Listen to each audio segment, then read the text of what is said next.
So let's say you know an individual who buys property, fixes the houses using on that property by using crews of workers. In other words, they flip the house on the market by reselling. I do know an individual who fits this category, and actually, this is her story.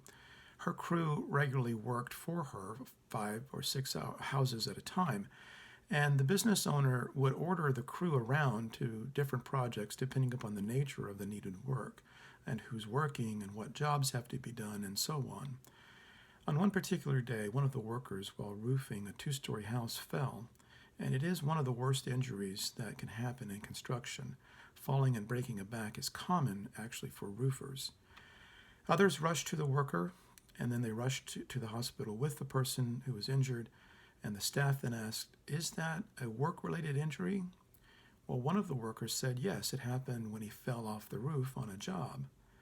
So the hospital administrator sent a bill to the Workers' Compensation Commission as part of an insurance claim. Well, the insurance company didn't pay.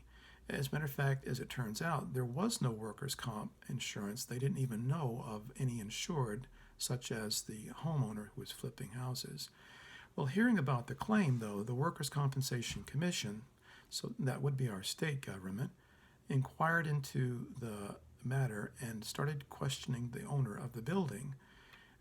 The question basically centered around them seeing a work related injury, and they said, "You have no workers' compensation insurance, and that's a violation of state law." However, the business owner that was flipping the home said in response, "But these are independent contractors. I just hire them. And see, I have contracts which they signed stating that they are independent contractors. I don't even withhold their taxes. I don't do anything but give them work contracts per the houses that I own."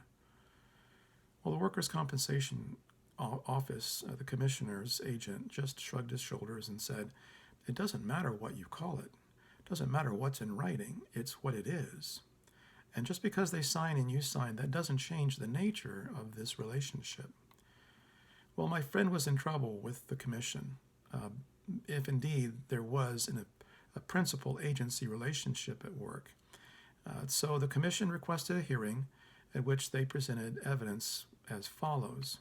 The question that was first was, did the employer exercise a great deal of control over the details? The answer had to be, in this case, yes. The business owner is out there giving orders back and forth, week to week, who will do the job and how they will do it. And indeed, when one worker works in the kitchen and picks out tile, which is often a very personal type of selection, sort of an artisan type of industry, the owner would often override that choice constantly. Thus, the builder here exercised a great deal of control over details. The second on our list is the worker engaged in an occupation that's distinct. And the answer would have to be no. They're all home builders and they're all working in construction. Third on our list, again, this is chapter 29's list, is this work done under the owner's supervision? Well, indeed it was. That was the case. That's why the workers were moved from site to site. The business owner was out daily supervising the work, making sure that everything was an efficient build, running an efficient construction process. Fourth on our list, does the employer provide the tools? Well, no. In the owner's favor, the fact that the work crews provided their own tools for the most part showed lack of some control. However, evidence was that occasionally, if they left a tool or needed a special tool, the owner would then supply that tool on a limited basis. Fifth on our list, have they been employed a long time? Well, this one factor was the big issue for the commissioner because for 2 years, the owner, the business owner, the person flipping homes, my friend, hired the same crews. Sixth on our list, is the worker paid at the end of the job? No, they were paid every Friday on a regular clockwork basis as if you were an employee. Seventh, was there a great deal of skill required? Well, the commissioner, in hearing this matter, didn't find this matter relevant. Even though skill was required, the workers did have indeed a high level of skill. The commissioner said that because of the exercise of control and the other factors, this skill did not rise to a considerable level of importance.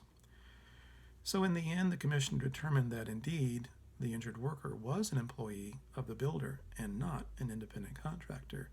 The worker was a hand to the owner's head, no matter what the parties had agreed to. Thus, the builder, the house owner, the flipping party, was responsible for the medical costs, which actually she paid through purchasing a workers' compensation insurance policy, perhaps one of the most expensive types of insurance you can buy, which is indeed after the accident. Please email me if you have any questions.